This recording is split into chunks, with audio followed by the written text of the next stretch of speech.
You're going to hate me for being on here. I'm never going to be recording right now? Recording. No, it's not. We're going to dox you in a couple years. No. Yeah. Dude. In a couple years when you're like... not recording, man. Good thing we did a cancel culture episode before this. So I don't believe any of what... God, I don't believe any of that, what I just said. This is Into the Fray, a podcast about real Christians having honest conversations.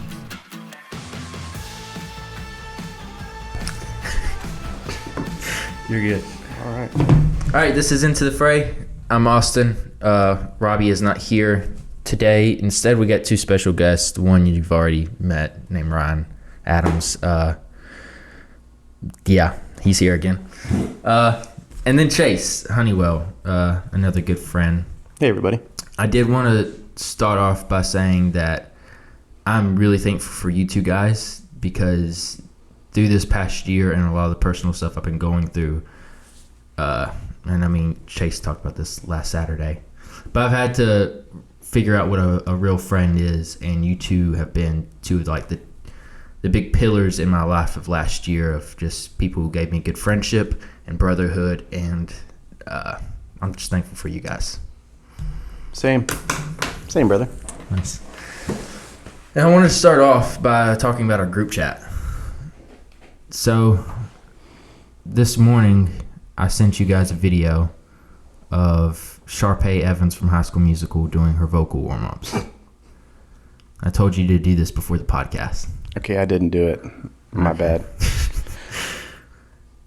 Then we talked about being Disney kids, and I said I love Nickelodeon shows more, but the Disney Channel movies were fire. And Chase, you responded with Alley Cat Strike, Phantom of the Megaplex, Brink, and Johnny Tsunami are fire. And I only know what one of those are. Which one was that? Johnny Tsunami. Really? And I only know it because there's a sequel, Johnny Tsunami Back on Board. Uh-huh. And I watched that. Okay. No, that was a decent sequel for, made for TV. Okay. But yeah, back in the late 90s, 2000s, I mean, Disney Channel movies were like the thing. So Yeah. there was one every month, it seemed like. And so they were just churning them out like crazy. Yeah. So when I was coming up watching Disney Channel, I was thinking about this morning, most of the movies that I had on Disney Channel always had some like musical element. Did those have like a musical element to it, or not really? No. Okay. They were just coming of age type movies of dealing with struggles of being a teenager or preteen, Nice. What about you, Ryan? I was more of a Nickelodeon kid, which growing up in my house, we only had 5 channels at home.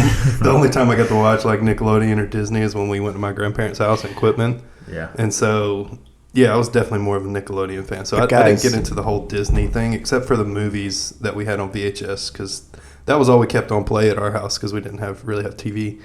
But Nickelodeon, the Rocket Power, Hey Arnold area, Cat Dog, that stuff was my childhood for sure. Okay, so yeah, we kind of had the same golden era of cartoons then, because it was the mid 90s, late 90s, very early 2000s, I think, was best cartoons. That was the golden age of Nickelodeon cartoons. Doug is my all-time favorite cartoon. Okay. I would say Rocket Power is mine. Yeah, I grew up watching Rocket Power. Heck yeah. And then that. No, I did love that one. Yeah. In the 2000s, my favorite one was Cartoon Network, codenamed Kids Next Door. Yes. That was so sick, dude. Yes. See, that's beyond me. I mean, I was probably too old to be watching it too, but dude, I remember explaining. My Aunt Dana called me one day, and she was like, "So what are you doing today?" And I was like, "Well, I'm watching this show called Codename Kids Next Door." She's like, "Oh, what's the show about?" And I was like, "Well, all the parents are evil, and all the kids live in a treehouse, and they go to war with their parents daily." And they had already started the brainwashing back then. Yeah. And she's like, "Oh, our kids don't watch that." And I was like, "Yeah, I know." We have this Christian TV service. They didn't watch SpongeBob. Oh man, yeah. that's rough. Oh yeah, I feel bad for that. Well, it was a little bit beyond my time, but Adventure Time. Did you ever watch that one? I did. I love Adventure That was Time. good. I didn't watch Adventure Time. I thought it was dumb, but that's just my take. Get out of here. And then the only new show like on Cartoon Network that I've actually like got into lately was We Bare Bears. Ooh, that's got a cool vibe to it. I watched a few episodes of that. I was into it. Sarcastic humor. I was like, nice, okay. My nephews watch stuff like old cartoons and stuff, so they don't really watch all the like Looney Tunes, all the new stuff. Yeah, Looney Tunes and Tom and Jerry, all that stuff. What is the? I hated Tom and Jerry. What's the one with Robin and all those characters? Which one? The one with like Robin and Teen Titans. Teen Titans. Yeah, they watch Teen Titans. They love Teen Titans. You're saying I couldn't remember that. I forget that is an old cartoon. Yeah. Even though they just made a movie about it, didn't they? They continued the series for a while though. Yeah. It's been going for a long time. And I'll be honest, I like Teen Titans Go too. Oh yeah. Okay, that was like the humor. movie one. I don't. Yeah. It's hard for me to follow some of those. Like really, after Rocket Power, on Nicktoons, that was kind of when I started going away. To me, that was one of their best ones. SpongeBob came in around that time too. So, and that was the last greatest. So, were you of like the generation that was watching like all that? Oh yeah, Keenan and Kel. Yeah. That I was a snick. Show. Kablam. Did you ever watch Kablam? Yeah. It was stop motion animation and like weird animation styles and just it was a really bizarre not cartoon, but it was just a TV show from that golden age of Nickelodeon. But I mean, it was bizarre. It had little sections to it, so it wasn't like a full show. So you'd have 10 minutes of each, particular. They had the superheroes that just random toys that. Yeah, it didn't last very long though. No, it was like but Nicktoons never 3 did. years or something. Yeah. Nicktoons didn't have very long. I mean, 3 seasons, maybe 4 seasons, and then they were done. Yeah. SpongeBob is an anomaly. I mean, it's been going on How many seasons is SpongeBob? It's going on like 20-some seasons. They've had a spin-off show. And they had a spin-off show. Yeah. 3 or 4 movies. I mean, they've been milking that one like crazy. What was SpongeBob like? 2003? 99. 99? No, I thought it was like 2003. Nope. Came out in 99. Wow. It was the last 90s Nicktoon. I really remember the early SpongeBob episodes. Those were good. Oh, yeah. Those were really good. And then it just went downhill. Yeah. Yeah. I guess that's why they cancel shows though, right? Because they know if they drag it out so long, there's only so much. Did you realize, like, Drake and Josh, it was 4 seasons, but they only did 60 episodes over, like, 5 years? Huh. I like that spread out. And they don't even like each other. No.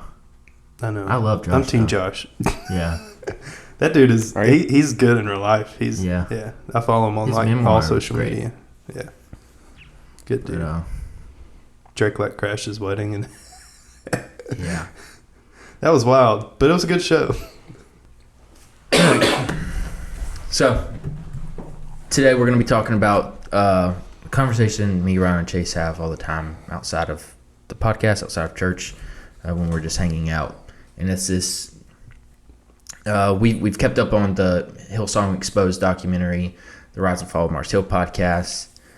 And though this isn't like one of those podcasts where we're just going to dog all these churches, we want to talk about the lessons we've learned and be honest about dangerous trends we see in the church culture, and how especially like it seems like mega churches have influenced so many smaller churches to follow their lead. And the one response might be, well, those are mega churches. Like, no, we're not a Hillsong, we're not a Mars Hill, we don't have a $1 billion budget. We just have a church of a few hundred. But then us three in here, we've all been a part of a few churches over the years and grown up in church, and we've served alongside and like behind the scenes and all, and we've seen a lot of those dangerous trends show up.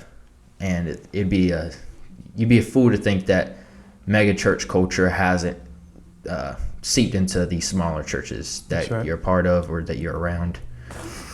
And don't be fooled, because there's $1 million budgets right here in South Georgia, in Valdosta and Tifton. Like there are churches spending millions of dollars literally 20 miles from you. Yeah. You'd be very surprised at even just how small those churches can be. Yeah.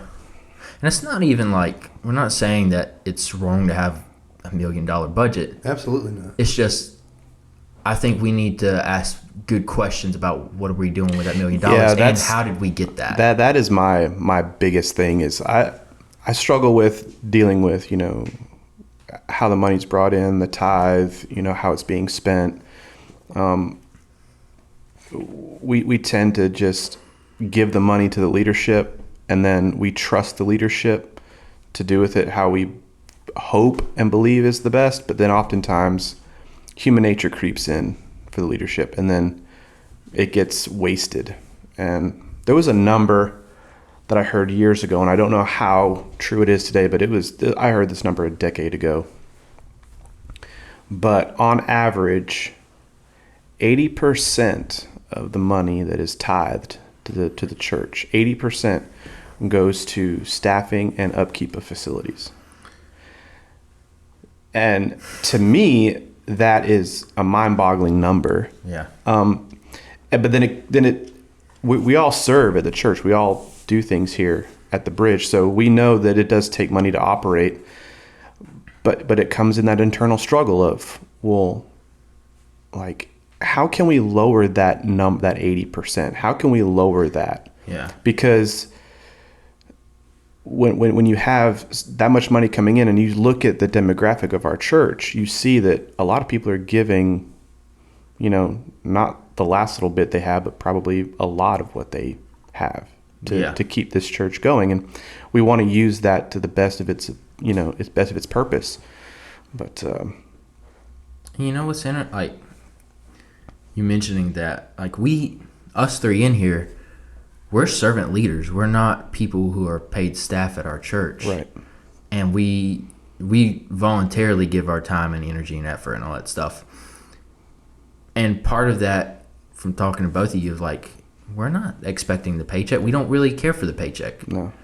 You know, treat us nice, but Yeah. our goals it's bigger than trying to find a career in this institution. And which is a bizarre trend that most young people now that are trying to get involved in ministry, it's their career goal. It's their career goal.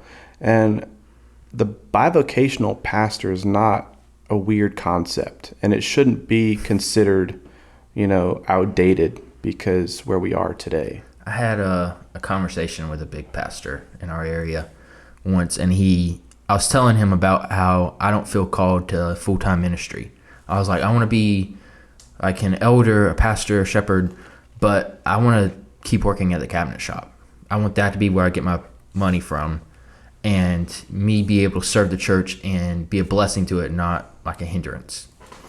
And his response was, well, I don't understand how you could do that if you're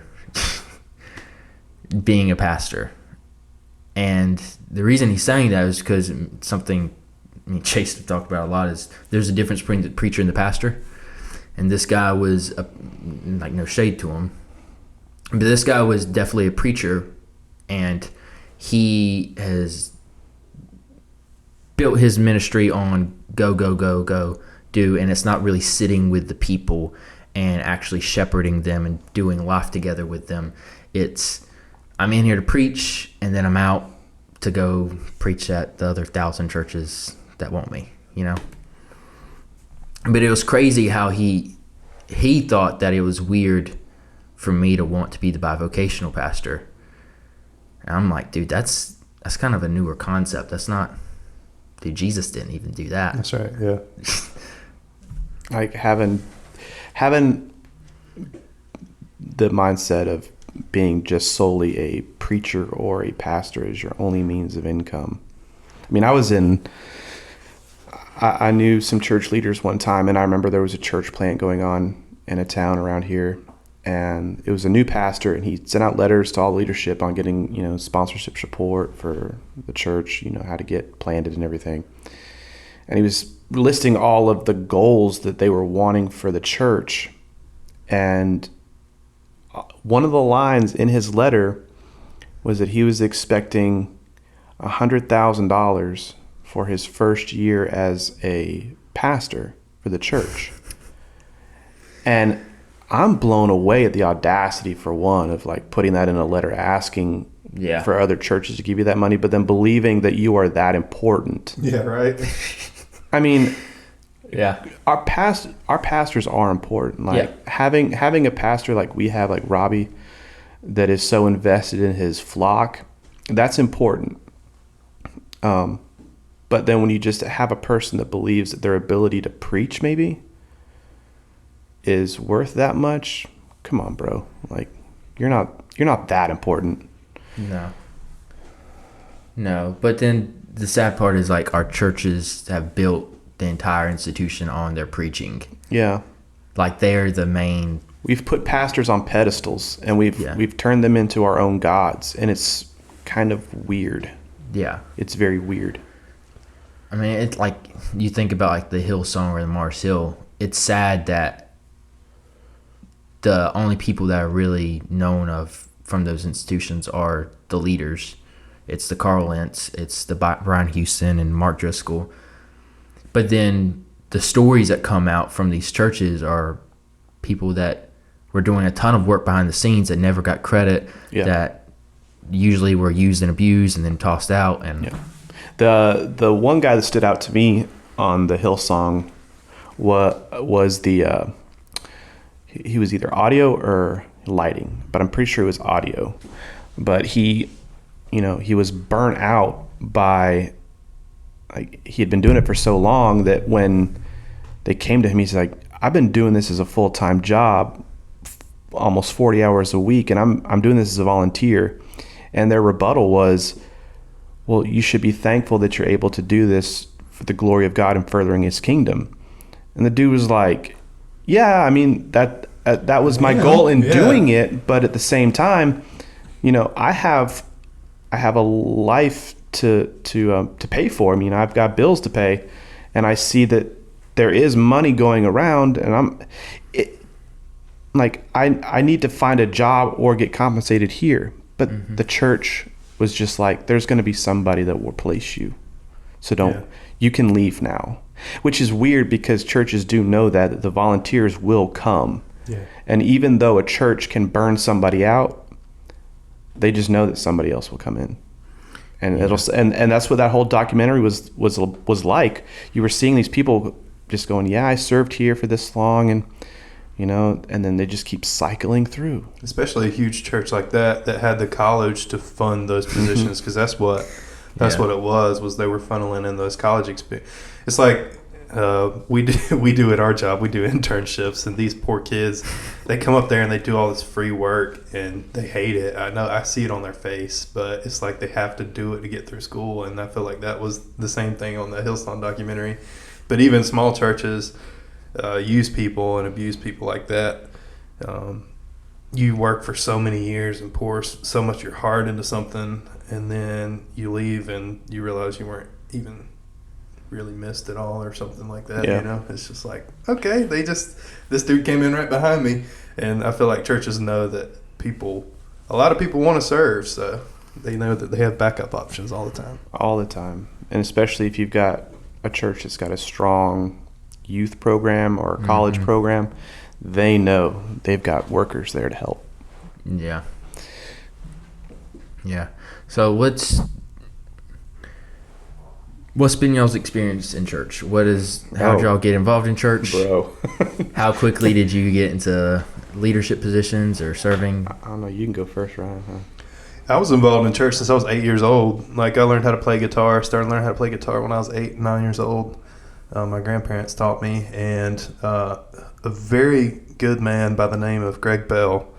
He'll probably never hear this podcast, but I'm very thankful for him. Me at 9 years old could barely play guitar.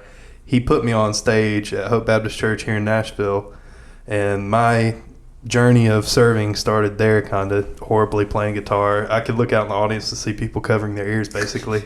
But no, I'm super grateful for that. So I played there for as long as we were there, and then when we moved churches, they had a really good youth program, and then I just kind of fell into that, playing in the youth band, and then after that, one person graduates, leaves, they're not in youth anymore. The next person steps up, So then I started leading youth worship, and then it just kept growing from there.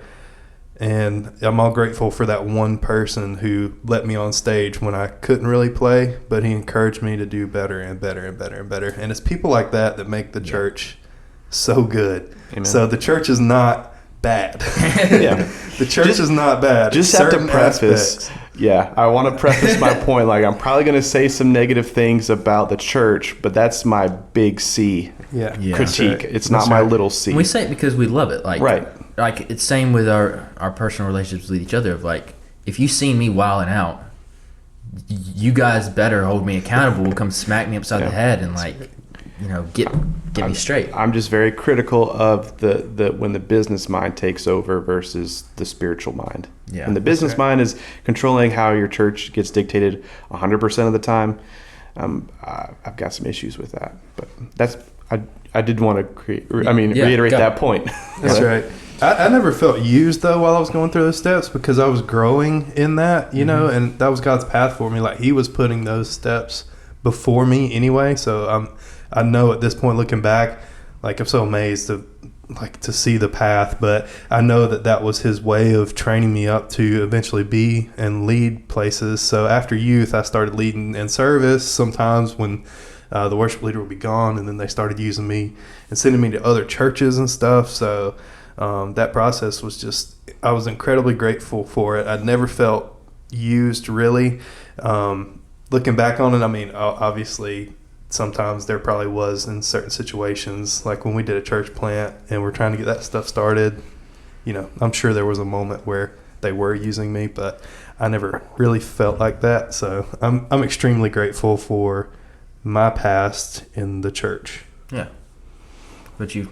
Well, I grew up in church more or less, but I didn't have that relationship with Jesus until later on in life. So I knew church culture kind of, but also growing up in the military, the churches that we went to weren't like you would normally have around. It was just a non-denominational church with just a preacher and a sermon.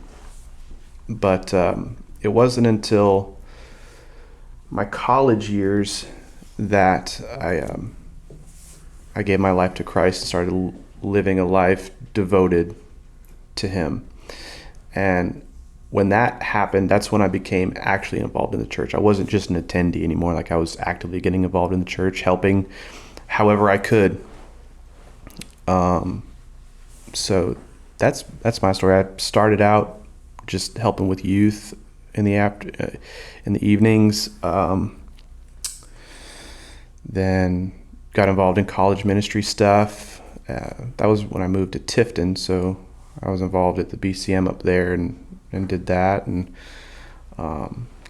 moved back down to Valdosta, and now I was serving in churches around there. And then that's when I started getting into helping with music. So it's just this slow progression of getting involved in church, but in that I was starting to see some of the negative sides of the church, and I'm glad that I didn't have a relationship with Jesus until later on in life, because I was able to have a firm comprehension of what my faith was versus what the church culture I was a part of. So I could separate the two things. That's good. So when the church hurt me, I didn't, I wasn't taking it out on God. I knew that it was always man creating these issues, then causing the tear in our relationship. Sure. So that's some people that grow up in church, it's hard. Those feelings are intertwined. Yeah. The God, Jesus,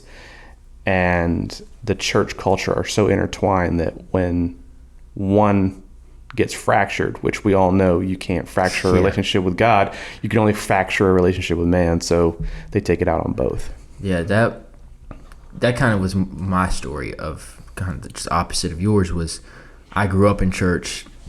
Dude, my parents had us serving late at night, stacking chairs and having to get up super early to set up all the donuts and the coffee and all that stuff.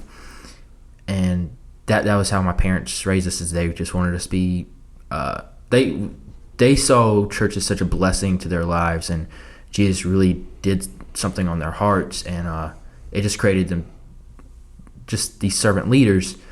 But then me growing up in that, I got to see all the behind the scenes stuff super young, and for me it was hearing people get on stage and preaching or sharing testimonies or whatever, and being like, you guys keep saying this one phrase of, it wasn't me, it was God.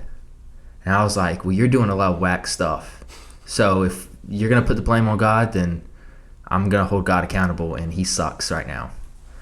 And for me, it really fractured my relationship with God, because I hated him because of what I was seeing going on in my local church.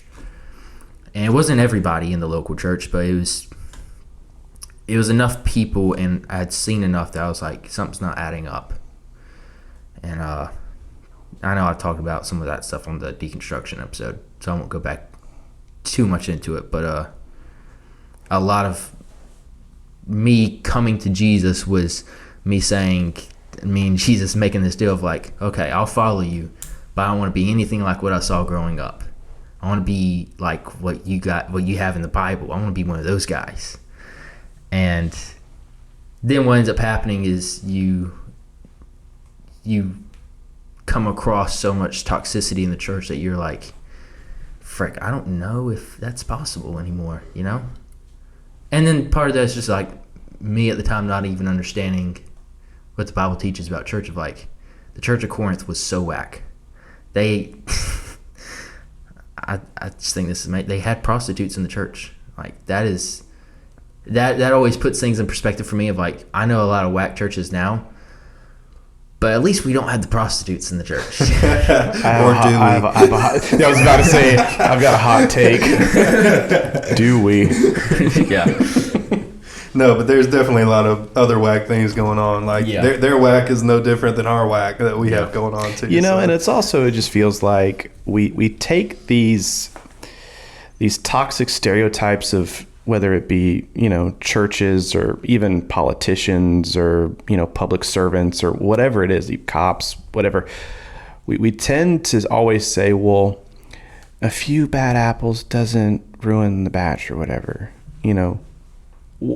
While we want to believe that to be true, I believe that, I don't want to believe, maybe it's just something that I don't know how to explain it, but I do feel like there may be more bad influences in our church than there are good influences. Well, I think it goes to like when we were kids. I don't know if I'm sure your parents said this, of like, they would always tell you, don't hang around bad influences.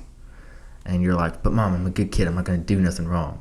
And she'd always say, yeah, but the bad is going to overcome the good.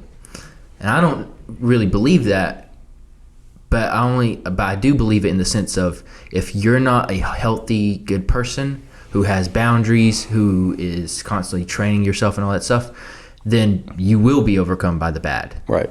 But there is a world where the good can overcome the bad. It's just that requires hard work, and we're not talking about it in church culture. A really strong will. That's right. Yeah. Jesus did it. He hung out with prostitutes. He hung out with drunks. So, I mean, to say that we can't do it when we have the Holy Spirit guiding and living in us is crazy. Because we can hang out with all those same people and not sin. Like, I can go out with my friends and play some pool, and they're, drinking it up or whatever. And, I can resist that just to hang out and, be there and be a good influence on them. Yeah. Yeah, that it boils down to, are you reinforcing? You can be positive and not fall victim to the negative things in life, but are you keeping those complacent in that spot, or are you actually encouraging them to, turn their life around? Jesus never told people, just stay as you are. He never once did he say that. But I think as a church, we tend to imply that. Yeah. Like, you can come to our church, you can be a part of our church, and you can be imperfect and broken, and you're okay. Just keep coming back.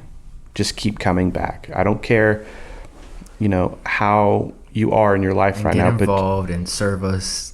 You can be Exactly. yeah. That's the trap. That's it. Yeah. We want people to serve, so the church isn't You bold don't have to enough be a to part of say. community groups. Just go preach a sermon for That's the youth. right. It'll be okay. They don't know nothing. I can't tell you how many times I've been a part of churches where the people serving, even in leadership, they have broken morals, but because they're able to preach a sermon, they're given like this pedestal. Yeah. Because you can sing or play or whatever. Man, if you can sing, if you can play guitar, if you can play drums, I don't care how your life is outside of church, but as long as you can do those things and do it really well. Ooh, can you run a soundboard? Oh man, then you're up in here. Please, I don't care how your life is. And this gets into like that conversation about the church not having a standard of excellence in everything that we do, and even like in our personal lives. And I know you guys are musicians, so you probably can identify with musicians. And me, I like to listen to a lot of sermons and study how people craft sermons. It's very easy for you, if you study a craft, to know who the hacks are. And sadly, in church culture, we have a lot of hacks, people who know how to put on the show, but their lives are far from it, or their heart's not even in it. And yet those tend to be the people that because we're trying to build a business, an organization, we're not being diligent in sorting through who has the actual heart for the ministry. And because we so heavily just rely on bodies being here, right? Yep. I think it boils down to there's two requirements now for the modern church culture. Toxic modern church culture. You've got the ability to do the task and the ability to always say yes. Yep.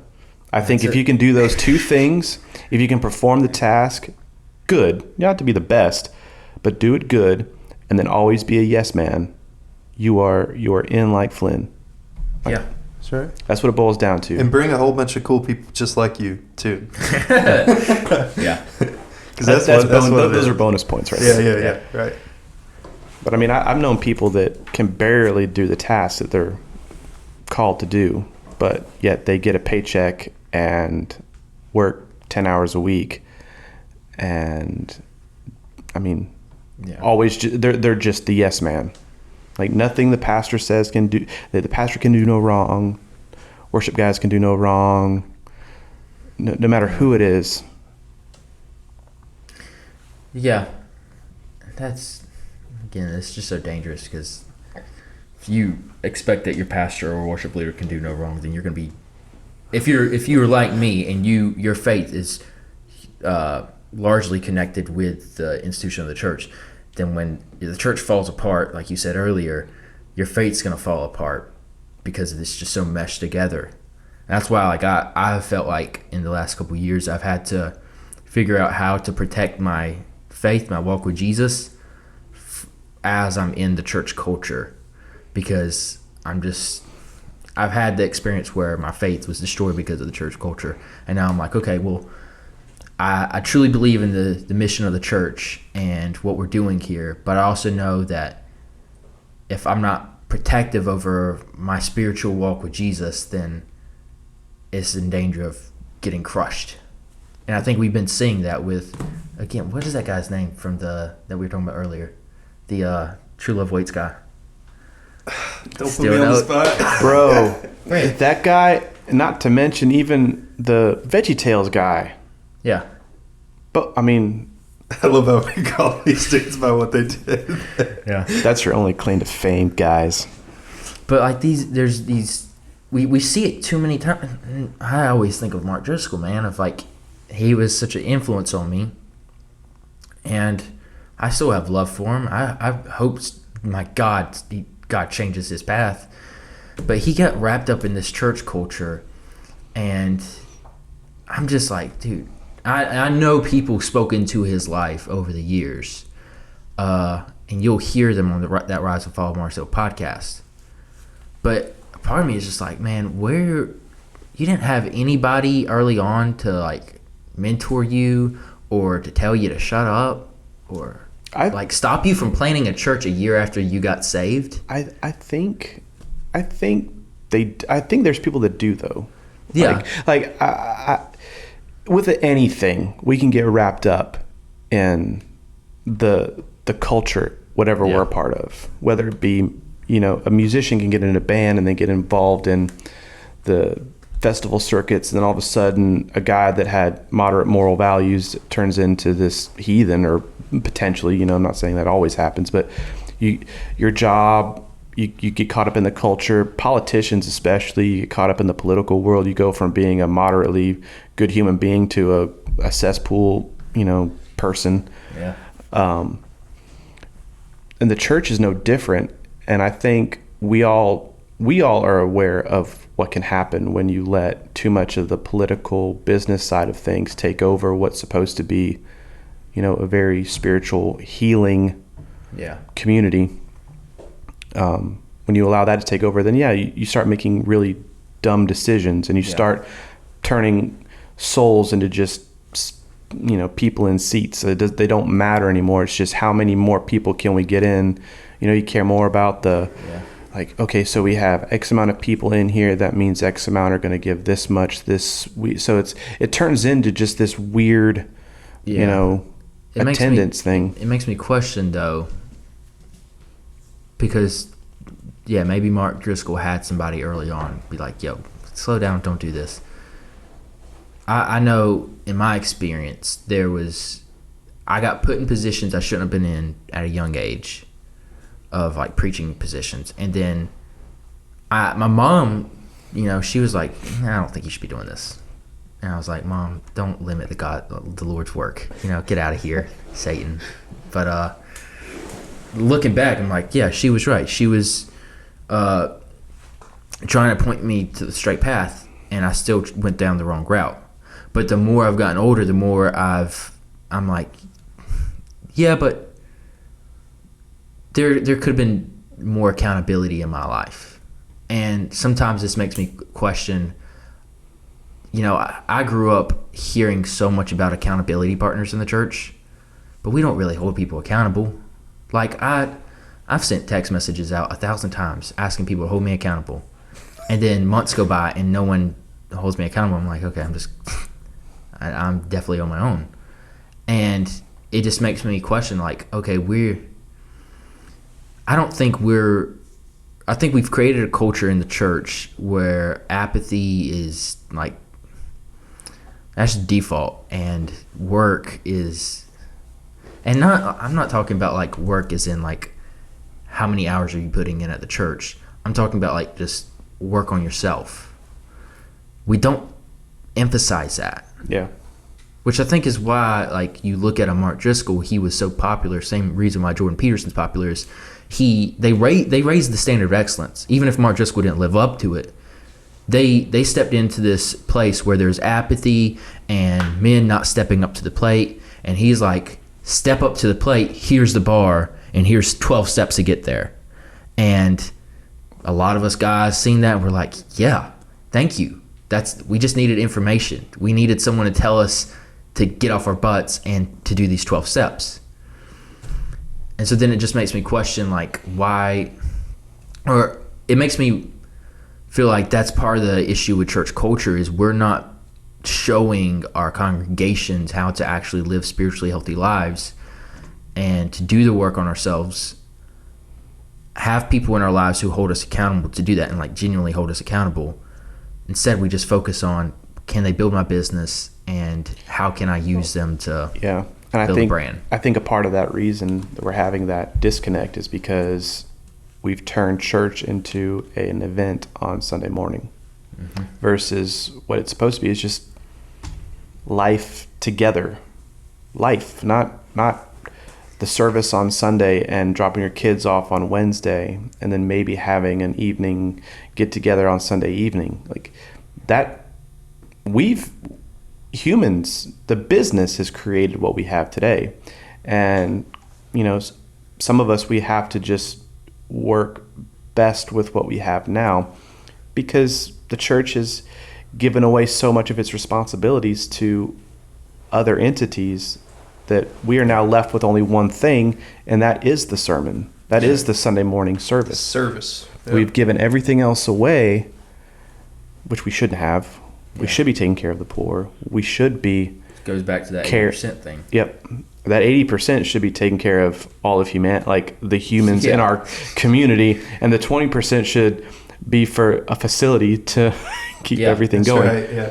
Not lights and smoke screens and... Like, there was the most toxic thing I think I heard from somebody, and I've said it before, but I want other people to know that this is out there, but there was an item that was needed for church one day, and I heard one of the leaders get the item in, and it was just pure laziness on his part, where the part came in or whatever it needed to come in, and he didn't need it for that day. I can't remember logistically on when he actually needed it, but he ended up saying, I can't believe that I had to overnight this, and this cost me more to overnight it than the item itself, and laughed about it.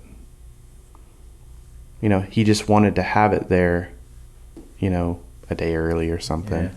And I mean, that's tithe money. I mean, that's, it bothers me that I see people that give their money hoping that it's used properly. But can you imagine, you know, someone giving their last $100 that they, you know, they can't afford to give, they give it away, and then it's just used to expedite some item for church that maybe needed that day, could have lived without it for 1 week. You know, it's that kind of thing that bothers me. Yeah, let's talk about the example we've had of pastors who you're just trying to hang out with, and then they write the dinner off as the expense for the church. And it's like, we didn't talk about church at all. This wasn't a spiritual. We literally talked about the Lakers game. No, I dropped God in there somewhere. Yeah. But, and that's another problem, is like when, and it takes discipline to have that mindset that the church isn't a business, and you spending time with people as a pastor isn't, it's your job, but it's not, it shouldn't be looked at like a chore or, you know what I mean? Even when Jesus was walking the earth, he sacrificed still. Yeah. Why are pastors of today not called to sacrifice? Yeah. Why are the congregants called to sacrifice? A pastor can serve and volunteer and work a job, you know, just as much as the sound guy at the church can volunteer, just as much as a worship leader can volunteer, just as much as a band can volunteer. I don't think leadership understands how, you know, overwhelming it can be for a volunteer, because they're not in that position. That's their job. They spend 5 days a week getting up whenever they want to, doing the life however they want to. Yeah. Most of the time. And I'm only saying this because of certain people that I've actually done life with as pastors and preachers. Yeah, we know. Yeah. I mean, they came to mind. That's right.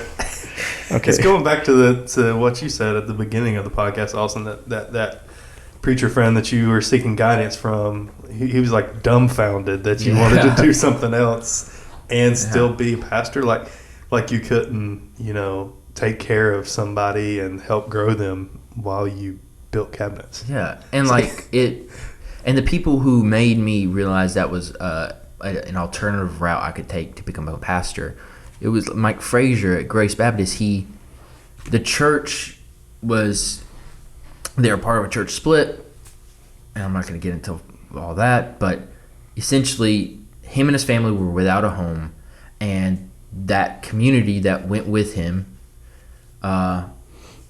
they gathered around. They're like, we're going to give you a place to stay rent free, and we're going to just meet in a carport at somebody's house. And he's like, you don't have to do that. And they're like, his point was, I stepped down from this church. It was an unhealthy situation, and I needed to get out of there. They're like, yeah, but you're our pastor, and we want you to still be our pastor. So we're going to do whatever it takes to get there. And he's like, you know what? Okay. Well, if you're sacrificing, I'm sacrificing too. And dude went out and got a job. He's been a pastor for like 20-something years at that point, and had a place to stay because of the church, because they had the pastor or whatever. And now he's like, these people want me to be their pastor still. They still trust me, and they're willing to come to Sunday services in South Georgia heat and under a carport. Well, then I'm going to go get a job. And I watched this guy in this church, like they are meeting in some sketchy place. Like the bridge met in a sketchy place before we ended up where we're at now. But they toughed it out. And I watched him and their associate pastor do the same thing. Like the associate pastor never been full-time. He gives a lot to the church, but he's made sure to find a career outside of the church because he doesn't want the church to be in that position where they're having to struggle to find a place to worship at because they're too busy paying the pastor. Yeah. I'm going to put now responsibilities back onto the church congregation now too. So I'm kind of playing, I'm giving the pastor bashing a little bit of a reprieve right now, but we as congregants of a church, we as people that come should step up to and take responsibility for the church. We have... Was that you or me? I don't know. Me. Okay. We have inadvertently, I think, because we say, okay, well, these people are on staff. These are their responsibilities. So therefore, there's things that they'll do that we don't have to do. And that's further from the truth. We have a pastor here that does a lot around the church. I mean, he is the janitor. He's the go pick up stuff to bring back here. He's the supplies guy. He's the organizer. He's so many things, and that's a lot to bear. Yeah. But as a church, the burden should be lifted on stuff like that. If you can create an atmosphere where everyone is putting in their fair share, it makes that servanthood better. And I think putting people in these positions as leaders and paying them pretty hefty in some places. I mean, you're looking 60, 70, over $100,000 just to be a pastor or a leader in a church. I mean, I can see why a congregant would say, well, they'll hire somebody to do the vacuum the sanctuary after a service or whatever. Well, I think money could be well spent if you had 5 or 6 people. That's almost $500,000. I mean, that could be money well spent somewhere else if you just said, all right, Joanne so-and-so is going to be doing the vacuuming this Sunday after church or whenever you can. It's these things of actually being the church. I mean, you're at your house. Everybody has a role in the household. Yep. Why is it that we don't take that same concept to the church? Well, it's because we've turned it into pretty much a Sunday afternoon activity. That's right. Church, step up. Yeah. That's another 80-20 thing I've heard too. Speaking of 80-20 rules and stuff, 80% of the church work is done by 20% of the people. I'm sure you guys, anybody who's ever been at a Baptist church has heard that statement. But if we really take responsibility and everybody step up, what if 100% of the church does 100% of the work? That lifts burdens off of a whole lot of people who are feeling it right now for sure. Yeah. If there was, a sweet lady or man who would step up and say, you know what, Robbie, I see you doing this. I come in every Sunday morning. Robbie's mopping the floor, when I get here. And, if that person in the congregation, they might not be doing anything. They might just be filling a seat that Sunday. Yeah. Well, God can call you to clean the floors of the church, just like he can call me to sing or call Robbie to preach or call Austin, to communicate and help people, Yeah. God can call you to mop the floor too. And I feel like because because we see that people have specific jobs in the church. Sometimes people don't want to step up because they're like, oh, maybe I don't know that somebody's doing that. No, just speak up and try to do something. I utterly despise the phrase, "That's not my job." Right. Yeah. When talking about church leadership, you know, if you take on a role as a pastor, associate pastor, worship leader, communication director, financial advisor, youth leader, whatever the title is that you have, you are that. Yeah. I mean, there was once a time when I was in church, we were preparing for the service, and someone noticed the water was overflowing in one of the toilets at the church. It was about to like overflow and fill out everywhere. And we brought it to leadership because we're all volunteers. Like we're not there every day of the week. Yeah. We bring it to leadership, and he said, "That's not my job." And I'm like, that was probably my most eye-opening experience with dealing with that term. Was a real issue is arising, and you've turned this into a job, and you've said, "Well, it's not my job to take care of that. Somebody else's job." It's so contrary to the way of Jesus. Yeah. Like he literally said, and it's in a few of the Gospels. I don't know if it's in all of them, but the first need to be last. Yeah. If you want to be a leader, be a servant first. And like I've had to learn that even at the cabinet shop.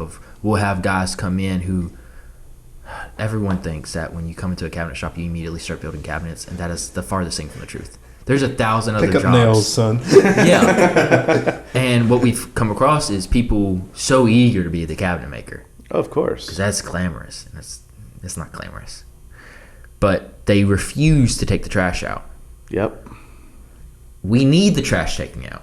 Like, specifically at the shop I work at, the trash bin is right below the saw table. And so if that fills up all the way, we can't use the saw table. And all it takes is someone just taking it out and dumping it out. But we've had people come in who are just like, they put it off till, you know, it's literally we're stacking stuff on the saw table, or they're like, yeah, it's not my job. You know, you asked me to build yours. And it's like, dude, the mindset we have, me and my boss at the shop, is we will build cabinets. We love that. We love the painting the cabinets and all that stuff. But part of the job is also cleaning up your mess. Of course. Keeping it a nice, tidy work area, and not making it a pain for someone else who comes behind you to work. Mm-hmm. And that needs to be like the same mindset in the church of like, if you're not willing to take the trash out or unclog that toilet, you don't need to. Like, don't be my worship leader. Yeah. I don't want you. Yeah. Because we want someone who's going to get up there and who has a humble spirit. Because the humble spirit's the one who's really in communication with Jesus. Yep. Jesus, he never liked the egotistical brats in the Bible. That's what's so bizarre. Like, bringing it back to the Hillsong doc,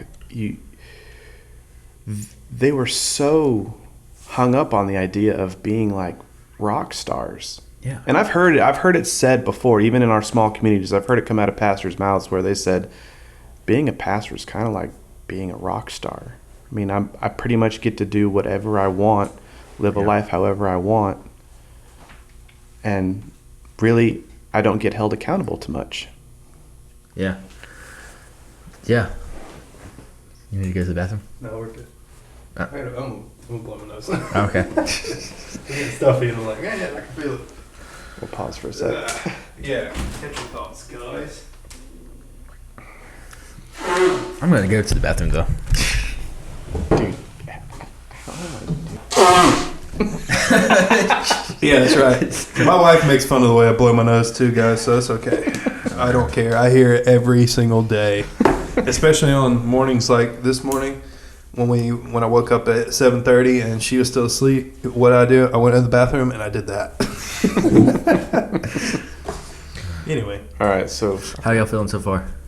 I like it. I feel good, but I just feel like I'm not making any sense. I didn't want to take this break, come back, and then repeat a bunch of the stuff that we already said. That's good. Have y'all said anything you want? Like, have you thought of anything that you want to say that we haven't talked about? We talked about the money aspect. We talked about the business, how church is being a business. Talked about some toxic traits of pastors and people in the church. What else? Yeah. We can probably start talking like practical ways to. Yeah, I mean, I was gonna try to finish up with the rock star thing on pastors. Okay. Yeah. Talk about the pastors being rock stars. Yeah. I think we mentioned that earlier too when we talked about everybody knows Carl Lentz and Mark Driscoll, but nobody knows the associate pastor or stuff like that. That's crazy. Well, I mean, we've groomed these people into being these larger than life personalities. And we want that even here within our small churches. We want that larger than life personality because when we go to share to other people about our church, oh, you need to come hear our pastor. You need to come hear our worship guy. You need to come experience. I mean, the show is amazing. Like the lights are crazy and the music is awesome. And our pastor is so cool. Our pastor's so cool. He doesn't wear a suit on Sunday. That's the most annoying thing I hear.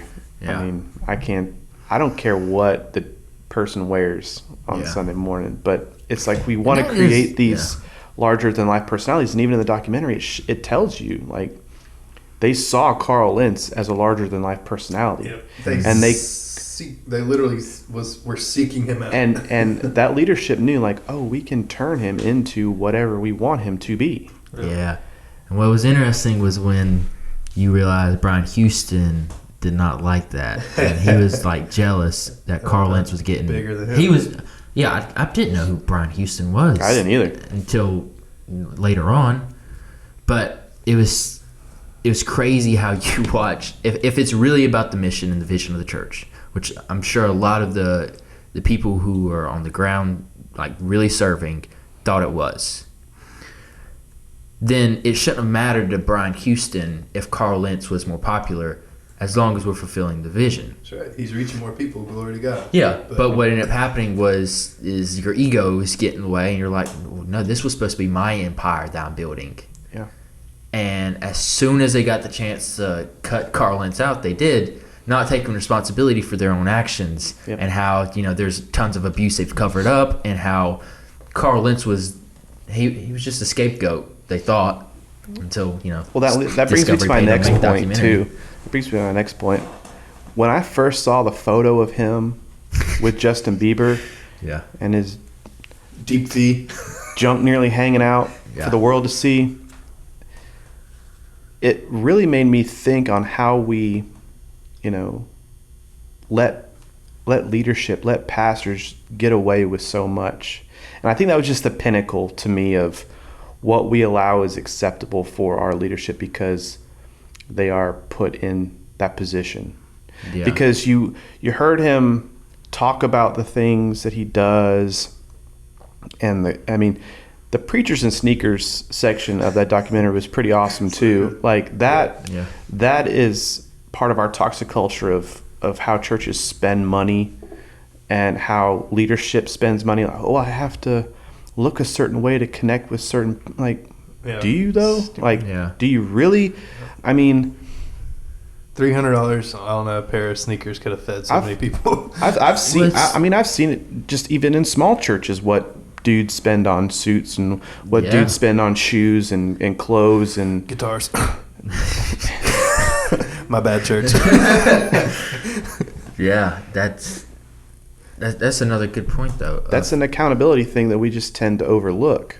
And it's not that we're saying pastors can't have nice things. No. Right. But for me, as I'm following Jesus, of course I like nice things. I want to look good too. Like I don't want to. I don't know. I eventually want to get married and have a wife, and I don't want her to be repulsed by me every morning, right? Well, let me ask you something. Finish your point, and I want to ask you. So it's like it's okay for Carl Lentz wanting, like, going to the gym, working, all that stuff, but then there should be a question at some point with our walk with Jesus where we say, are we becoming more like ourselves or more like Jesus? And the problem with that, the Carl Lentz thing was, and a lot of the megachurch pastors with how they spend their money is they're not asking how can I be more like Jesus. They're asking how can I, fulfill my desires more and more, and buy the $400 sneakers and all that stuff. And it comes down to that question of, well, let's paint a picture of what Jesus actually looked like. Dude was a homeless rabbi who didn't live in a mansion. He went from house to house, probably lived on the street some days. He slept in the wilderness, I'm assuming in a tent, maybe, right? Maybe, yeah. I have a list of it. Let's see. He wasn't like a lot of our pastors who run to the crowd. He ran away from the crowd a lot of the time. Yeah. Well, that brings up a point that I think a lot of pastors now say is, well, we don't live in that culture anymore, so we have to connect by how we look. I mean, they have all these weird ways of justifying their actions. As if rich people weren't alive back then. Yeah. Right. And rich people weren't influential back then either. So it's bizarre and weird. But they say things like, well, it's okay to have nice things as a pastor. And yeah, it's okay to have nice things. I don't critique a pastor solely on what they buy and what they wear and how they spend their money, because there's other means of income than just, your pastoral compensation. But why isn't it okay then? So maybe you sacrifice one time for your nice pair of shoes and have the person that's giving you this lifestyle that maybe you can help them. So why is a poor person always have to look poor, or does the poor in our church always have to have the hand-me-downs? Is that always the case? I mean, I'm not saying a pastor can't have a pair of Air Jordans. Totally can have a pair of Air Jordans, but why is the poor then that give you the ability to get those Jordans, why do they have to have the worn out Jordans later? Yeah. God doesn't give us, and growing up in the Baptist church, there's always that sermon on tithes where they talk about the woman in the Bible who she gave all she had. She had like a shekel, I don't know what they had back then. She barely had anything, and what she did have, she gave away. And they use that example and they preach that. But then the question is, there's also the story in the Bible of the rich guy who wanted to follow Jesus, and Jesus said, okay, how about you go sell everything you have first? Show me you're actually into this. And the guy was like, nah, I'm peace out. I can't do that. And then he probably went to church and preached on Sunday. Yeah. Got him. But we don't talk enough about the sacrifices that come with being a Christian. And I'm thankful for the guy who discipled me early on. Was he really hammered home the passage in Romans that talks about being a living sacrifice, of I'm going to live all of my life for Jesus and nothing is off limits. Yeah. And when nothing is off limits, you're a dangerous Christian, because you may be a little radical, especially in our current climate today, of especially like in the church culture, if you're a leader who's truly leading the way Jesus called you to lead, then not only are you going to set boundaries like Jesus did, and you're not always going to be on the pulpit or on the stage in front of everybody's eyes getting the praise. You're often going to be in the back, shoveling dookie out the toilet, that little bin left in there. Yep. And we need to rethink how we're doing church. And this is why I wanted us to do this episode, was like, me and Robbie have recorded most of this season. And the theme so far that seems to be coming up in our episodes is like rethinking doctrines and questioning and deconstructing to a degree. And I wanted us to talk about like kind of rethinking, restructuring how we view church, because we know the model is not working. And it's insane that we keep trying this model. Well, then I agree. Yeah. And it goes to what extent are we willing to kind of sacrifice ourselves? I'm not talking like sacrificing what we can do, but sacrificing what we have to actually give up to make the church a better place. Does that mean we give up music? Does that mean we give up a crazy light show?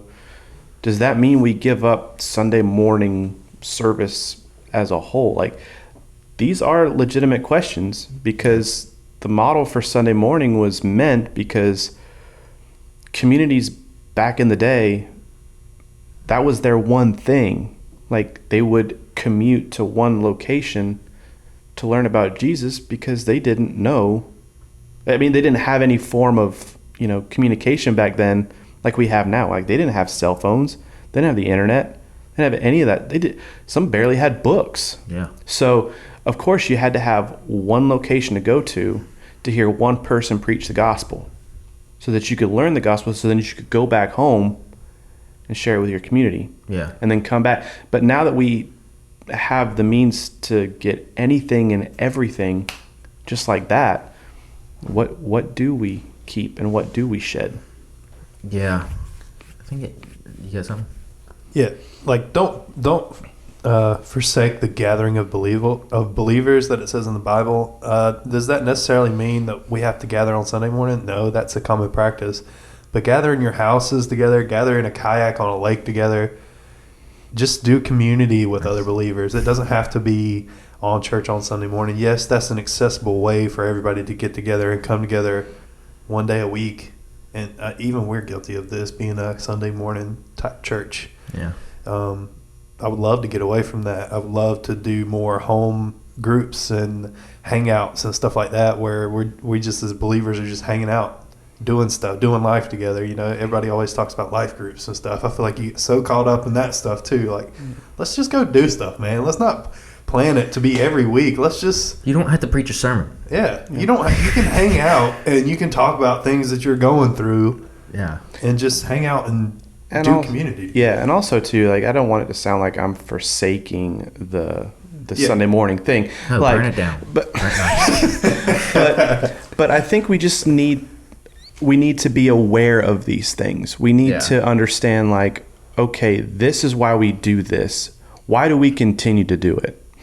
And if Sunday morning continues to be a thing for some churches and most churches, then that's fine. Like, as long as you understand where you're coming from and why you're doing it, not just because it's the way we've always done it, but if you live in an area where maybe limited communication can happen, or whatever it may be, you come together on Sunday.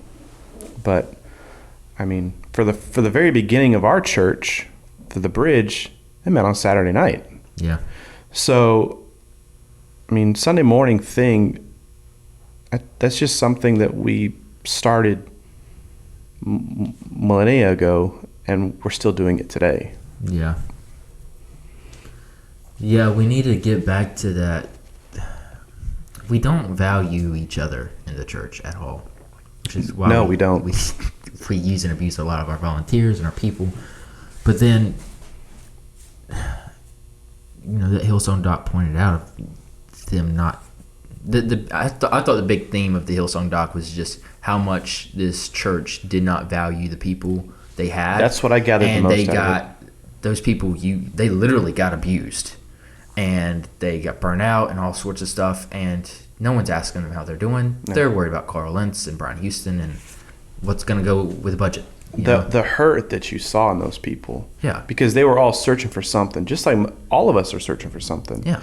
I remember there was a point in my life where I said, this is going to be the last church experience I try before I completely wash my hands of corporate church, because I'm just tired of it. I know it's going to happen, and I know that you're going to get some sort of friction no matter what in any relationship that you have. Yeah. But when you just come off as being, just a tool in somebody's toolbox to get something done, and that you are expendable at any given moment, I mean, that's not something I want to be a part of. And I've seen so many people that are great spiritual leaders that are not a pastor. They're just an average dude that has a job, that just does the will of God in their spare time and at their job. But I was like, if this is my last experience here, that's fine. But I'm done with just getting steamrolled by leadership in a church. Yeah. And it takes intentional effort, because all of us in our leaders of like, this is kind of my let's go with trying church too, of like, if the bridge doesn't work out, God help me. But how I'm approaching my relationship at the bridge is different than how I've approached church before. Yeah. Before, you just got steamrolled and it's like, frick.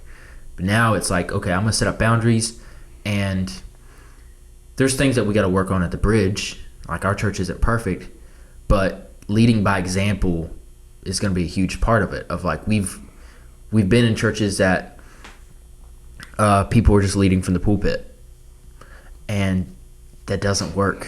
You're not. There's no like spark of people really wanting to follow Jesus with all of their lives, and they're really doing community with each other. They really love God and love people. We don't see those in churches anymore, because we just have spectator sports, whatever. Of people just coming in. They want to see the pastor and the band. But then us as leaders, the way we got to correct that is saying, okay, well, it's not about the pastor and the band. I'm going to take some people out to go get coffee, and I'm not going to bring my Bible. And we're just going to talk about life, like Ryan said earlier. And, we're going to schedule some movie nights, and we're not going to watch Pure Flix films. You don't because they're trash. You don't want to see God's Not Dead 5? No, they're trash. And you know what? Jesus wouldn't like them either. But, no, we're going to take some... I'm thinking about right now of like how I'm going to be more of a leader in the youth, and it's like, well, we're just gonna go take them to see the new Doctor Strange movie, and we're not gonna talk about Jesus, because they know I follow Jesus. Like, if that comes up, cool, but you don't have to force Jesus into every nick and thing. If you really gave your life to him, he's gonna come up naturally, right? And two, when it comes to building those natural relationships and like prioritizing that in local church, man, it takes us really putting on the eyes of Jesus and seeing people as Jesus saw them. Yeah. And wanting to push into that more. But a lot of times we get in this habit of like, they're just another number, and we're trying to get them involved so we can get them on the team, and we got to just cut that out of like, don't bring up them serving in children's ministry. Yeah. I come from sales and marketing background, so the parallels that the church has and a salesperson would have and a business has in their sales and marketing are very similar.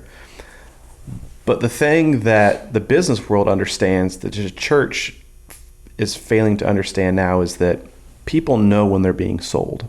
Yeah. They know right off the bat when an ad comes up on TV that they're being sold. But at the same time, they know when they don't know when they're being led through a sales channel or a funnel or whatever. Like it's cast wide, and then it flows down into the where you accept Jesus Christ as your Savior. And what you do is a very organic way of connecting with people. We're not here to sell Jesus, and I'm not trying to use those parallels as it's a sales tactic to get people to accept Jesus, but to use organic methods to get people to see who Jesus Christ really is. Yeah.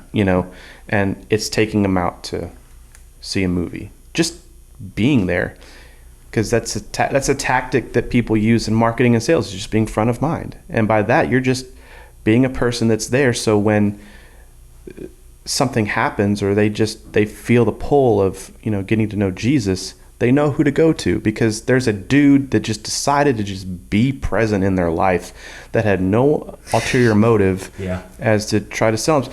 I did not like doing things and then having like a sales pitch at the end.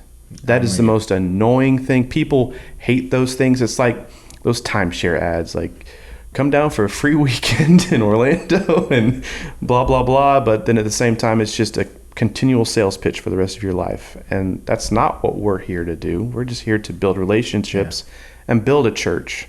Yeah, I hated growing, like, trying to adopt that, just get them to the sinner's prayer model. Oh, yeah.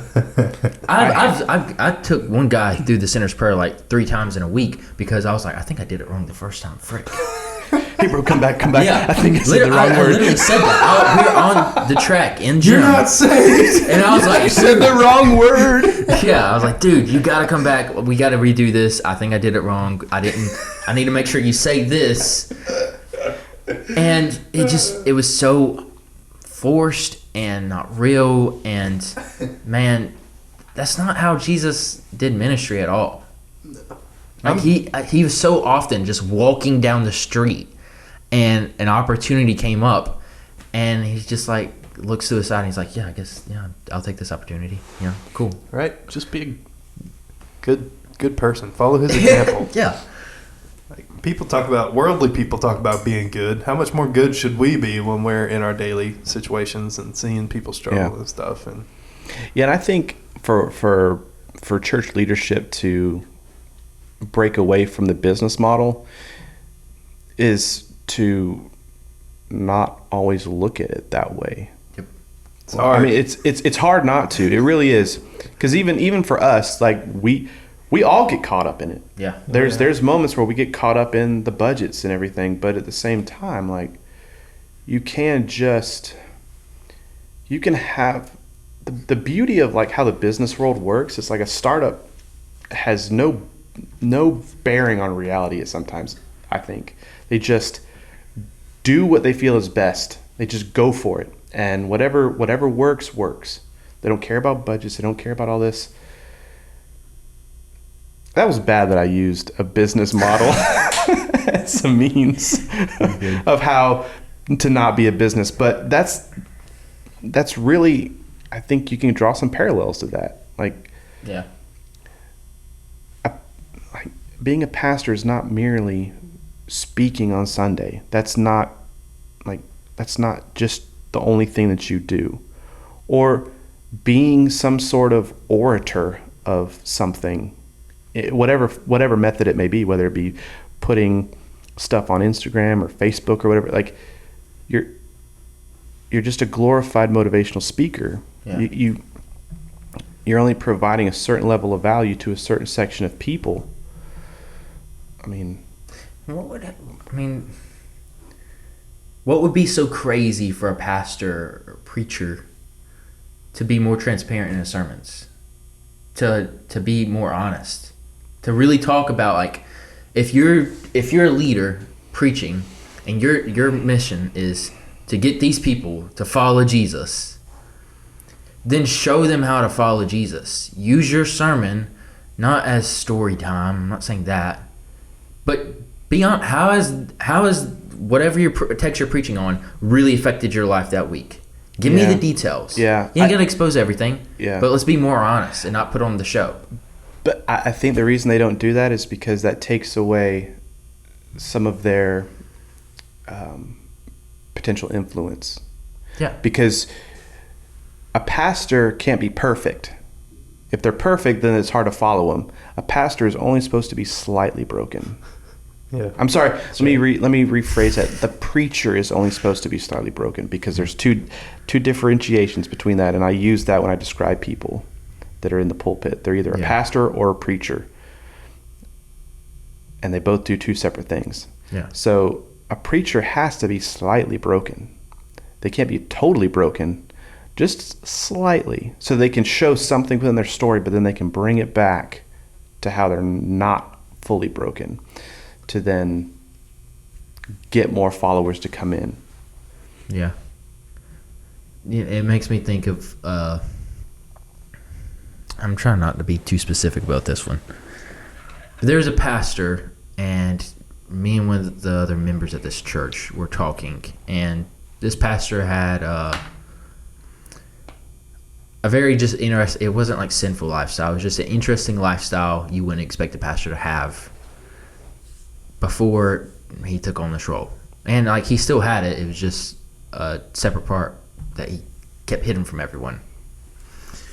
And me and this member are talking, and they're like, so what's the deal with this pastor? And I was like, dude, he's so great. Let me tell you, like, he's not your ordinary pastor. And I went on, I told him everything. I was like, dude, he does this. And I gave him all the interesting details. I was like, this is who this person really is. You should get to know him. You'd actually really like him. You got a lot of things in common. And so that member went and talked to the pastor and started asking him, like, yo, do you like this kind of music? And you do this? And you like this art? And the pastor was like, he came to me, he's like, you don't tell people about that stuff. And I was like, wow, it's not like a sin. Like, these are your hobbies. And he's like, I don't want my congregation to know essentially who I really am. I was just like, that's weird. Yeah. But Robbie had talked about it, I think, on the first episode that's a part of the motto of how we do church is a pastor lives in a town that's not in the town his church is in, and he lives a life completely separate. He doesn't do life with his people. And part of that is because the people don't invite him into the community. That's a real issue as well that the community needs to do a better part of like, invite your pastor and his wife, his family, to dinner. No one's inviting them. Everyone is scared to touch them. But then there's also the issue of the pastor who he purposely puts himself out there and isolates himself and disconnects himself from the church. Yeah. And there needs to be that mutual decision of like, no, we're both going to see each other as human beings and have a real relationship together. And what's going to end up happening is that pastor's really going to know how to shepherd you, and you're really going to be able to connect with your pastor because you realize, oh yeah, he's a normal guy. Yeah. I had a weird experience one time with a pastor, and he was ascending the ranks of, pastoral leadership, and came to me and he started purging a lot of his personal items that didn't align with, they weren't bad. I mean, it was like some movies or some CDs or something. He's like, I can't have these in my house because I don't want, if people see them, that they'll get the bad image of me. And I'm thinking to myself, okay, so you're giving them to me, which is cool because I like some of this stuff. Yeah. But it's still who you are. I mean, you still like this stuff. Yeah. And it's not bad to like this stuff. It's bad if you allow it to control how you think about life, but it's not inherently bad. Like I love heavy metal and I love punk rock, and I'm not going to stop listening to it. That's what they tell me anyway.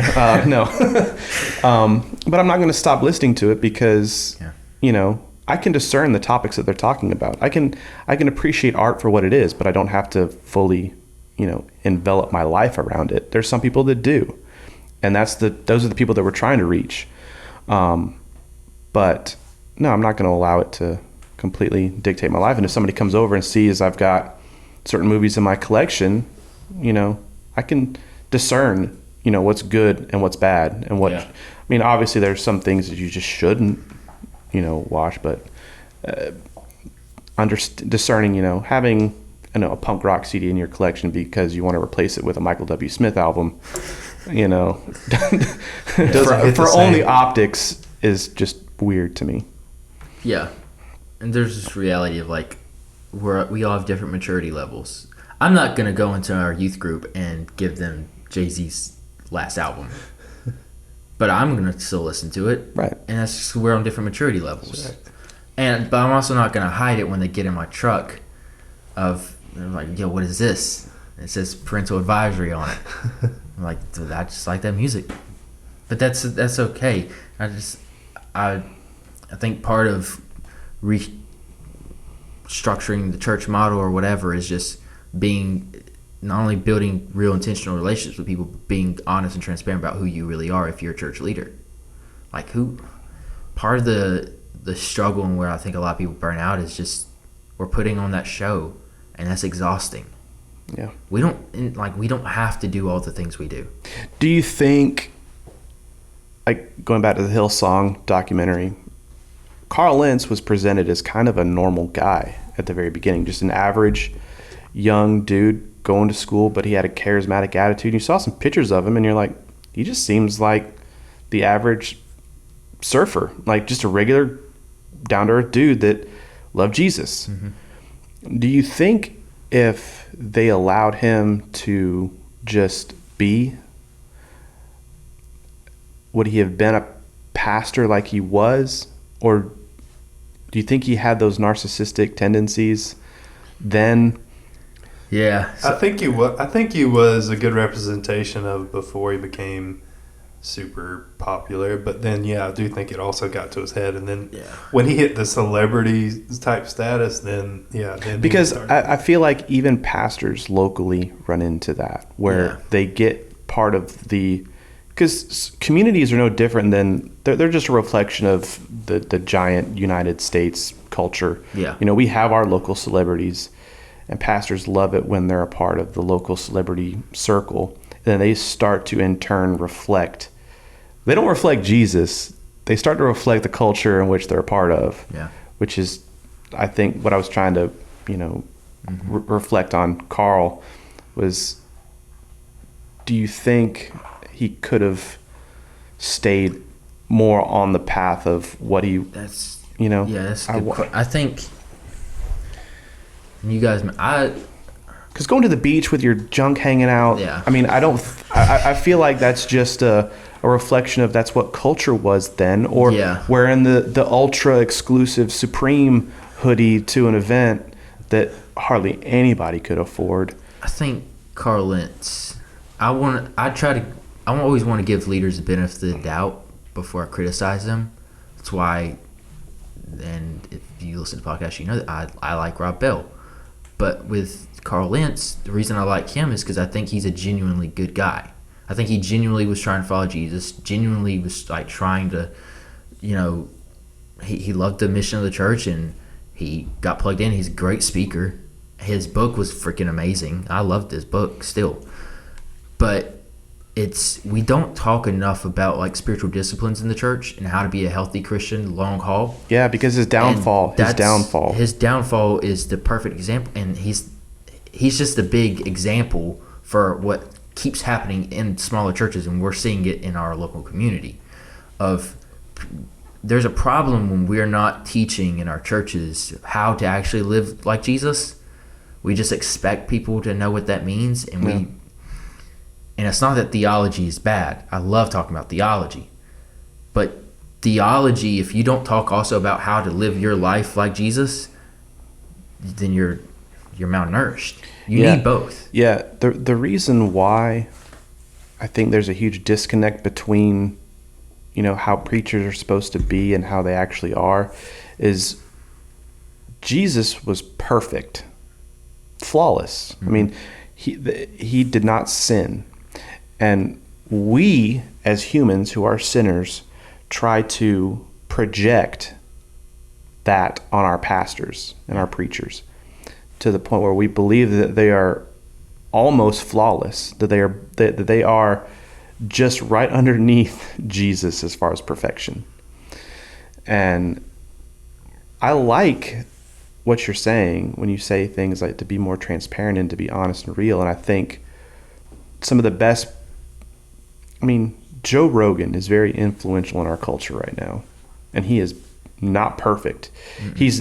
Oftentimes he's not the smartest guy in the room, but he's very influential in the culture because he just asks questions too. Like he brings smart people on and just asks questions. And he's honest that he doesn't know it. Yeah, and I'm more apt to listen to a guy like him than a guy that's trying to project that he's perfect and all-knowing. Yeah. And it's hard to base a business model like a church around the idea that we have a fake perfect person leading it. Because Carl Lentz,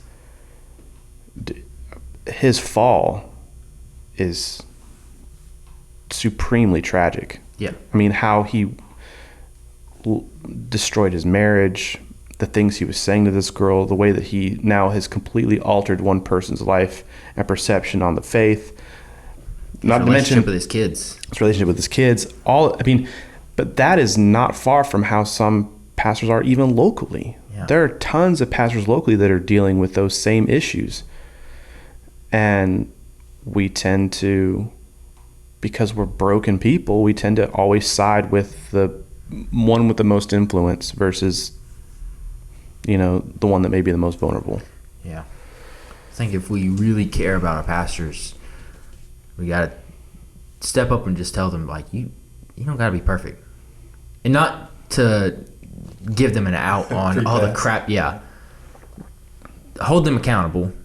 Don't expect them to be perfect. But then also tell them, like, I think a reason a lot of the fallout happens with, like, Carl Lentz and all is because they're doing more than they were called to do. And that's a problem that we all experience in church. If you're a volunteer in church, you're more than likely doing more than what your job is.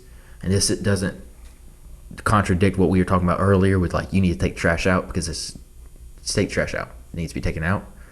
But I don't need to be the face of every ministry in this church. Nobody does. That's not what the church is. The church is a body of believers, a community. So there should be however many people are in your church, that's how many faces you should have for your church.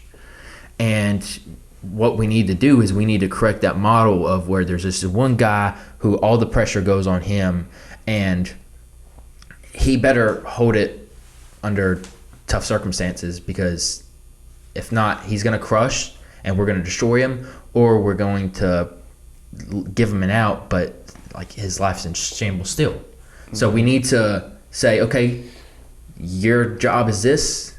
You don't need to do this over here. You don't need to do everything. We just want you to do this because this is what you're called to do. This is where your heart's at. And that would give him so much relief and take the pressure off. And yeah, then like we said earlier, like the community can rise up like we should be doing and take on the other responsibilities. And everybody just do their part instead of trying to overtake everyone's part. Man, that'd be like such a relief. Wow. Yeah. If only. I think the biggest problem that we're facing as a church community, is that humanity is always, from the very beginning of time, seeking some type of ruler, like someone to be over them. That we always are seeking, someone to have control over us, so that there seems to be some sort of control in our lives. And we've given that to the pastor in our instance for the church. So I that's the one bond that you want to try to break, is that there's only one there's only one true leader, and that's Jesus. And having, like, the family model represents how the church is supposed to be. Mm-hmm. The church is the bride of Christ, and therefore everything falls under it. Yeah. Like, how do we take and we give a pastor some control, but then at the same time, how do we hold someone in control accountable? What are your thoughts on that? I mean, I'm struggling with that. I've been struggling when I've been thinking about what we're going to talk about today. Mm-hmm. That's one thing that I've thought about, is how do we give that much control to somebody, but then expect them to be accountable to us? Like, how do we do that? That's why the Bible says there should be a multiplicity of elders. And the problem with that is I know churches who adopt that model, but it's still one guy in charge. And I'm not saying you're in sin. I'm just saying I don't think that model is the right model either. I think we're organizing our churches like the business, sure, where we have to have the CEO, and Jesus saying, no, you don't have to have the CEO. If anything, I'm the CEO. So you guys, you're just board members. So, dang, there was a Bible verse I was trying to find that was it was in Timothy, but I can't remember which one it was. But it was talking about church leadership. I'll try to remember it at some point. It makes what you're saying though. It makes me. One of the quotes I had written down was from John Mark Comer.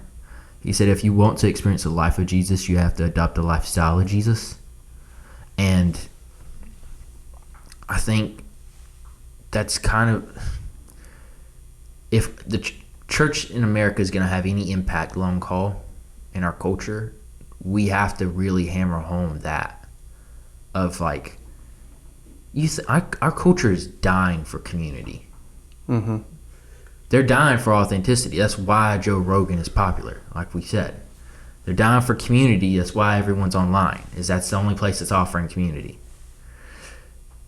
And if the church was really trying to be like Jesus, then we'd look at his lifestyle and we'd just start writing things down. And we'd say, okay, well, Jesus, well, he didn't work all the time. He took a day off. He made sure to get some rest. We should probably do that. Let's try that. It might be better for us, right? Instead of constantly trying to be the face of everything, Jesus, he sent his disciples out and was like, hey, I'm going to go into the woods for a while. I'm just going to hang out in the woods by myself. You guys go be the face. And we should do that. We should practice letting if we're bringing others into this ministry, this organization or whatever, train them up to replace you. Sure. Yeah. You shouldn't be the end all. Sure. When I love what Matt Chandler does. He said that his goal is not for the Village Church to be this brand that dies when he's gone. He wants it to be a place where you know all the leaders and all the people there, and like that's you still know them when he's gone. Of like, it's not Matt Chandler's church, but it's Jen Wilkin and I'm forgetting all the other pastors, but if you pay attention to the Village Church, you know the leaders they have in place because he puts them up front constantly. If you equate leadership with only being the ability to preach, then I think your church is ultimately set for a downfall. Yeah. Because there's more to being a leader than only being a good orator. Yeah. You know, and I do like what you're saying.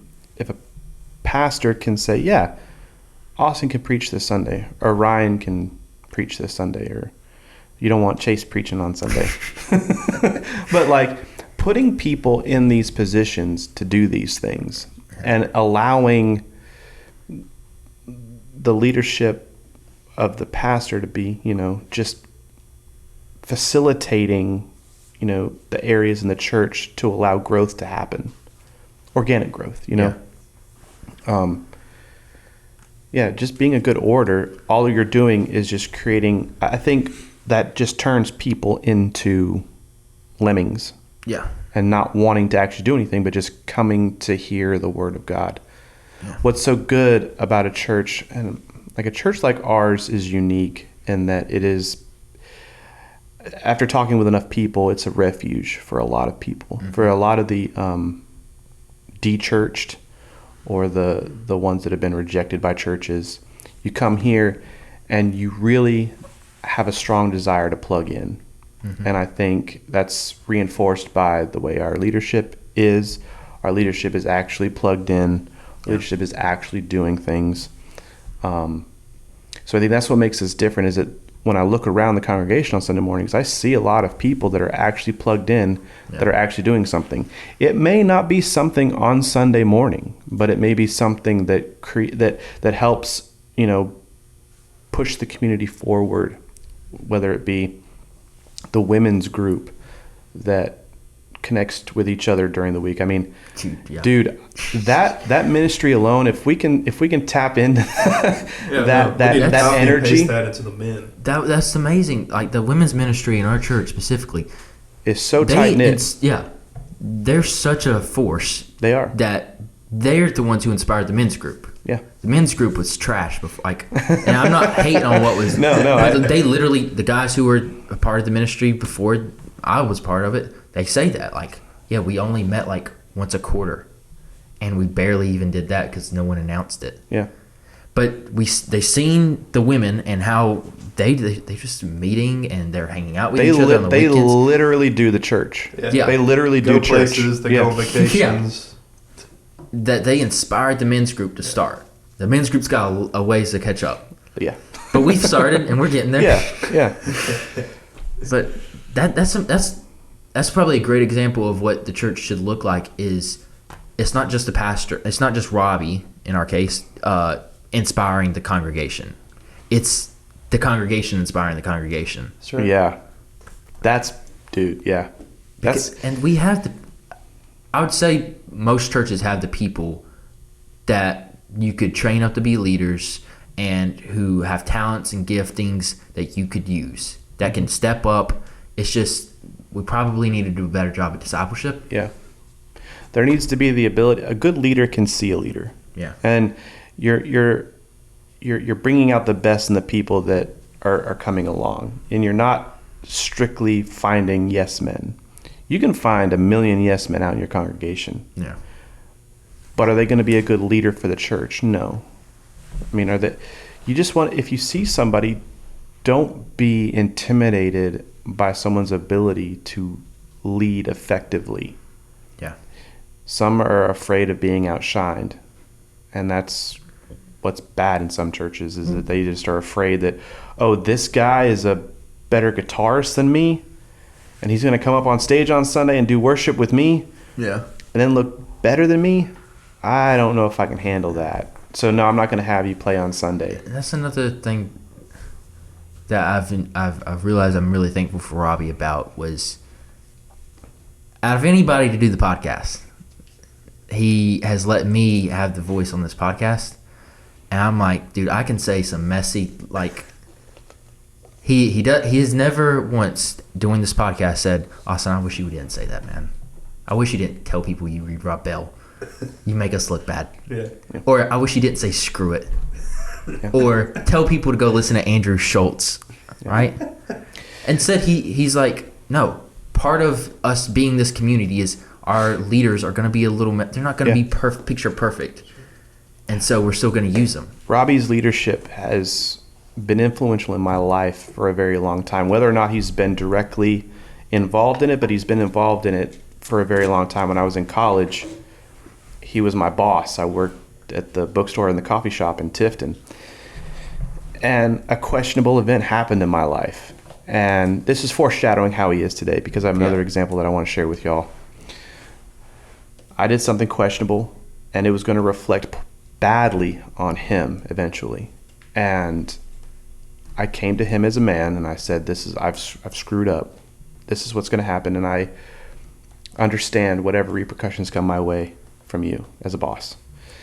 And I knew he had people in his ear telling him, hey, just get rid of this dude. He's a bad light on your business. I mean, you don't want to have this sort of negative attention going on for you right now.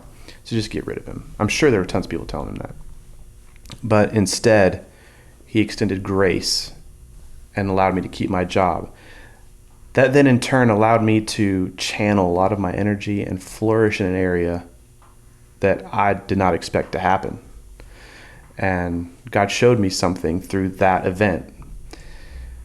Come back a few weeks ago, I'm going through some stuff, and Robbie reaches out to me at just the perfect time. Like, I was at my lowest, and Robbie reaches out, and he's like, hey, can we meet up one day? And we met up, and the most interesting thing happened meeting with a pastor.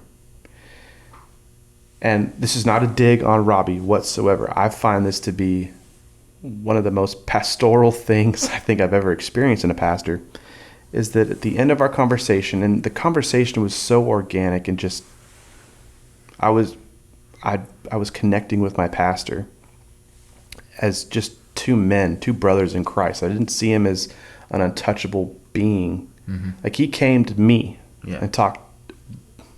Wow. Beautiful. I did not. Poetic. Yeah. And then at the very end, most of the time, you pray after you get done talking with a friend or a brother or something. But we just left. And I find that extremely beautiful in a way. And because I know I'm being prayed for. Yeah. I didn't need that moment to be prayed for. Yeah. And we sometimes, I think, do things like that as just sort of a symbol of our caring for the person that we're with. But I found it to be organic. Just, this is my brother, and he's talking to me, and he's, all right, love you, bro, later. That is profound to me when it comes to leadership. Yeah. Just because I knew it wasn't flippant. I knew it was just that our relationship had transcended to a point where, I don't need to do the symbolic thing for him. I genuinely deep down think he knows I'm being prayed for. Yeah. And so having Robbie shows leadership. Mm-hmm. And yeah. that was just a very profound event for me, and I always look in those small little things. Yeah. I'm valued by Robbie. There have been times when going through hard times it causes depression, and when y'all talked about that, that one really hit hard with me because it can leave you very debilitating. And so when you fail as a leader within the church, I've had where a leadership will take you aside and say, listen, you probably just need to step down completely from your role, and thank you for all your service, but please just go away so you don't shine a bad light on us. Mm-hmm. And I've had it where leadership comes and says, listen, I understand you're going through some rough stuff. If you need some time, please take it, and then when you're ready to come back, come back. Yeah. And so I've had both sides, and so here it's just, I think it's a good representation of where we are as a church because, broken people can help heal people. Yep. And we are a refuge, like I said before. So, I don't know. Yeah. We need to try to close out on this episode because we're hitting that 2-hour mark. But I like what you said because, I think what Robbie showed there was he was real and honest with you. He met you where you're at, and he gave you space to be imperfect. And if we restructure the church, we adopted a better model, the Jesus model. It's going to look a lot like that of all of us, not just the pastor, but all of us doing that to each other. All of us going out of our way to meet with each other and to give each other space to be broken, but also be there for each other to help build each other up. I mean, that's what you guys did for me this past year. And, that's real community. And that's what church is really supposed to be about, is it's the community. Sermons, it's great. The band's, thank you guys for being a band. You're very welcome, Austin. The community is the thing that, the church offers that no one else can offer. You're not ever going to have people like our church is so divert. Like the same row that there is a Trump supporter is the same row that there's a Biden supporter. And they love each other and they hang out with each other, they go on vacations together. And that's the only place that can happen is in the church. And that's the power of what Jesus' community that he's building is it's going to outlast any other building or empire or organization out there. But if we keep going with the model we've been going with, we're just going to end up like all the other businesses and organizations out there. We're going to, I was listening to Matt Chandler this morning, and he was talking about how that the church, the early church, they're so scared of Rome because Rome's persecuting them. But nowadays we can go and tour the ruins of Rome because Rome didn't last, but the church did. And in our country, where our country more than likely is not going to last, it's not going to be like it is always been or whatever.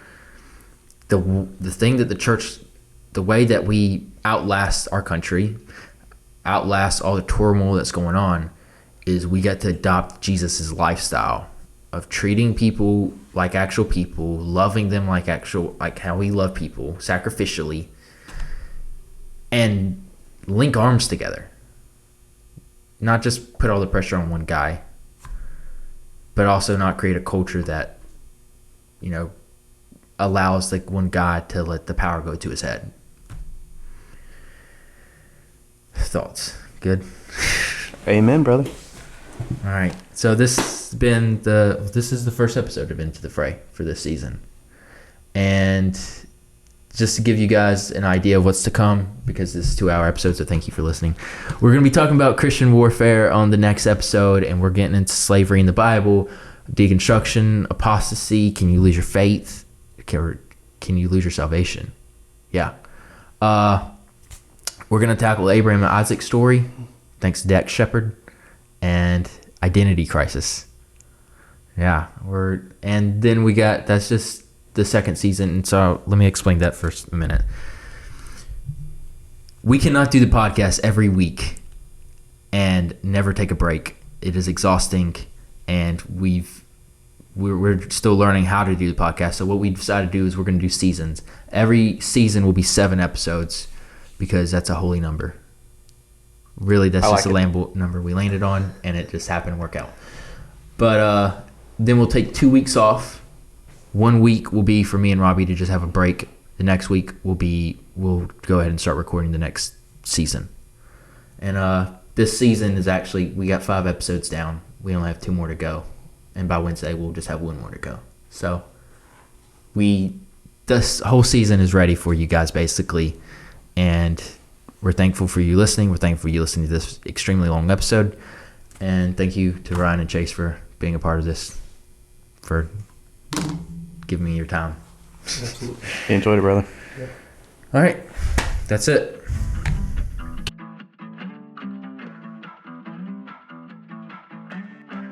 This has been another episode of Into the Fray. We want to thank you guys for listening. Please subscribe to the podcast on your podcast feed. We will see you next week for another conversation.